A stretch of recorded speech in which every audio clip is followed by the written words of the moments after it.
A veces hay heridas del pasado, sobre todo las familiares, que se sienten como una jaula invisible. Una jaula que, aunque no la veas, te limita en el presente y, claro, te condiciona el futuro.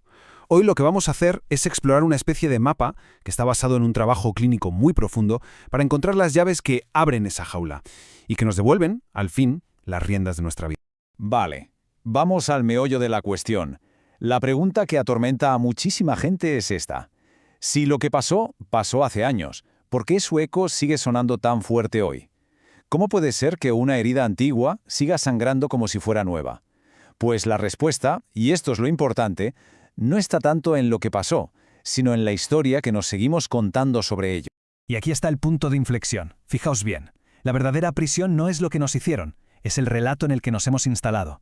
Cuando construimos toda nuestra identidad alrededor de ese daño, convertimos un capítulo de nuestra vida en el libro entero. Y esa es una narrativa que, aunque sea cierta, nos deja completamente atrapados.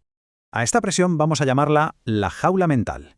Y es muy importante entender que sus barrotes no están hechos de acero, para nada. Están hechos de algo mucho más sutil y, la verdad, mucho más poderoso.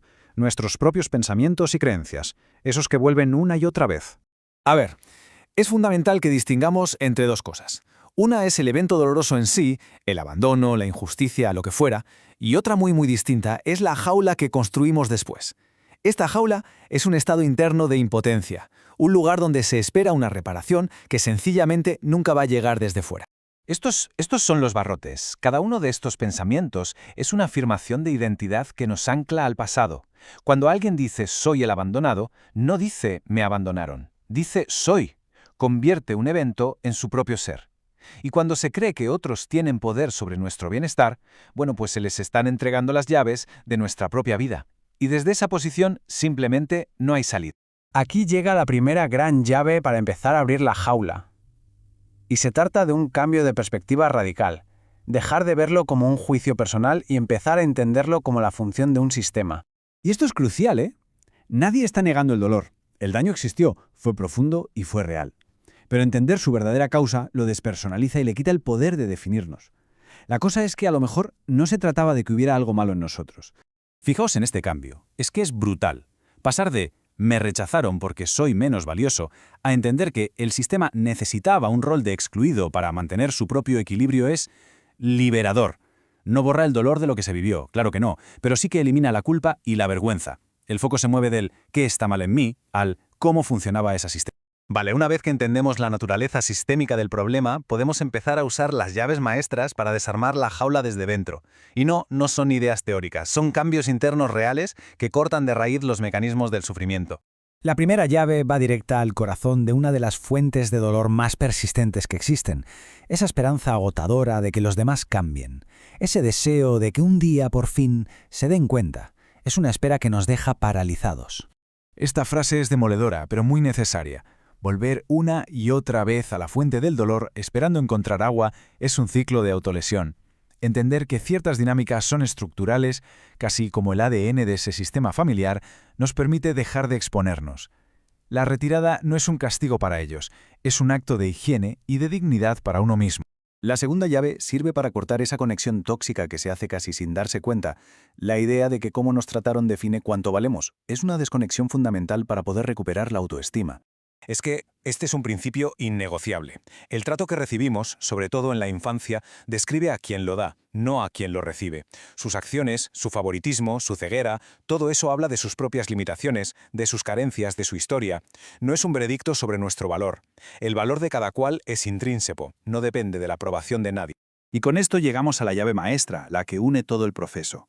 A menudo se confunde superar con olvidar o perdonar, pero la verdadera integración es algo mucho más profundo y, desde luego, más poderoso.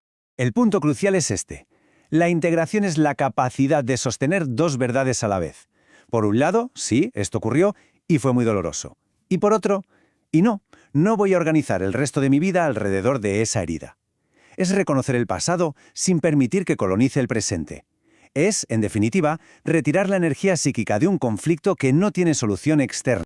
Usar estas llaves no nos lleva a un lugar mágico donde no hay cicatrices, nos lleva a un lugar de poder real, el de ser dueños de nuestra propia vida emocional. Vamos a ver un poco cómo es esa libertad.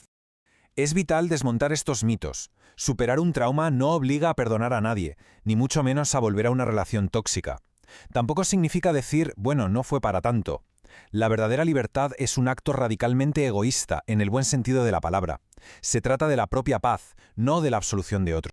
Y esta es la meta. La autonomía emocional es el acto soberano de retirar el poder que un día le dimos a otros sobre nuestro estado de ánimo, nuestra valía y nuestra felicidad.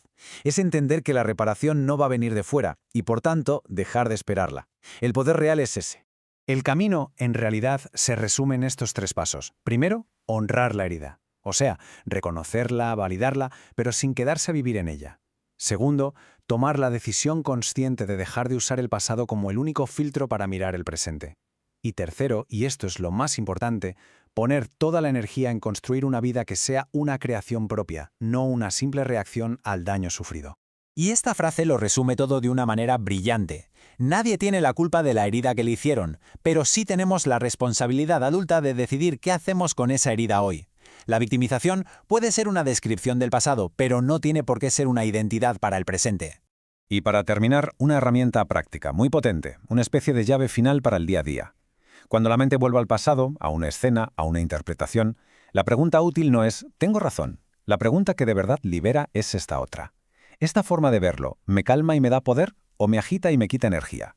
Dejar de buscar la verdad absoluta y empezar a buscar lo que nos regula. Ese quizás es el paso definitivo hacia la libertad.